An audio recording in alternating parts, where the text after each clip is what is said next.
We'll take care of your spiritual needs. Don't worry about a thing. Just don't question the status quo, or you're going to find out just how authoritative we can be. That backdoor authority of the false apostate church. That's the first mark, authority. And we are quickly driving towards that reality. Second mark of the apostate church. The apostate church has great political support. Great political support. Verse 2. With whom the kings of the earth have committed sexual immorality. The word there for sexual immorality is, once again, that word porneo. It's the same root word for prostitute or harlot. And this startling revelation reveals the immense influence in the future of the one world religion. Rulers are going to come to this church, this apostate church, from around the world. They're going to come to her doorstep and desire all that she has to offer and willing to do whatever it takes to get it. What do they want? What do these rulers want? Well, they want the very same authority that she wields over the earth. Earthly rulers have throughout history attempted to conquer the world, to subdue the entire world through military means, through political means, and all have failed. But the Antichrist will do it, and one of the ways he will accomplish this never-before-done feat is through false religion. False religion will unite the unredeemed world. And we see here the rulers of the world will use this unity to accomplish their goals of world domination. And again, we see the stage already being set for this reality. We see politicians right now attempting to use religion and churches to gain political support, do we not? I mean, right here in America, right now, we see politicians who have never darkened the door of a church all of a sudden becoming great spiritual leaders. And they're meeting with the leaders of the megachurches in our country and spiritual leaders.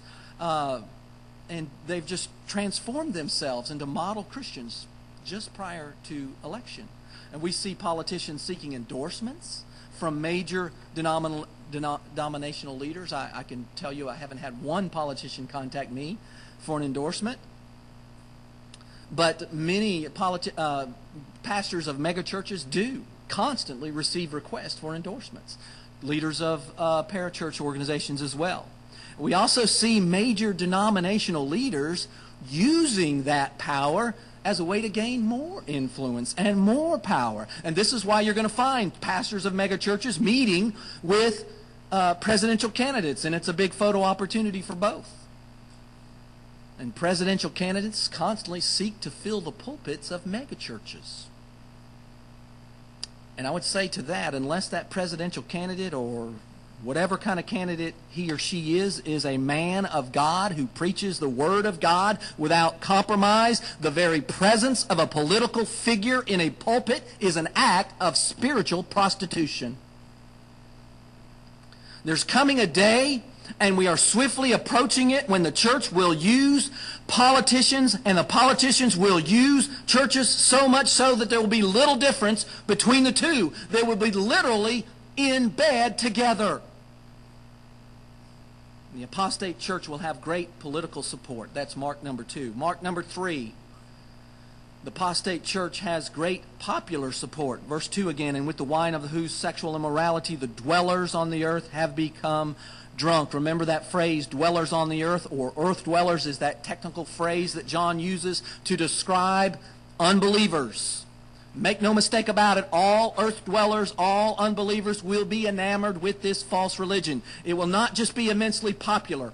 Everyone who is not a true believer will be a member and supporter of this false church. They are described as being drunk with the wine of sexual immorality. Now that does not mean necessarily that they are all committing acts of sexual immorality, although they probably are, but rather it means that they are passionately intoxicated with the apostate church. They will gladly and joyously give their hearts and souls to the great prostitute. They will follow its mandates without question, without even thinking, committing unspeakable acts of evil in the process. I read an article just the other day about a ministry that was founded in 1994 to help ministers, to wounded ministers. The article said, and this was shocking to me, the article said that 1,600, on average, 1,600 pastors per day are either forced to resign or fired from a church. 1,600 pastors every single day. And the article goes on to say that an alarming trend is emerging, that the majority of those 1,600 are coming from forced resignations or firings occurring to associate pastors being forced out by an authoritative senior pastor who is following the advice of a megachurch pastor that they have chosen as mentors. Read between the lines there. Let me translate that for you. A megachurch pastor writes a book. The book outlines a method of growing a church. The book sells millions of copies. Local pastors seek to copy the success of that megachurch at any cost, and some lowly associate pastor just disagrees with the methodology, and boom, he's fired or forced out, or at the very least marginalized so that no one listens to him. And the multitudes of the church go along with this evil without question, because they're no longer thinking for themselves. You might say, how can this happen? It's happening now. Only the great apostate church, the great prostitute, will do it with much greater frequency and with much more violence, which we're going to see in a moment. That's mark number 3.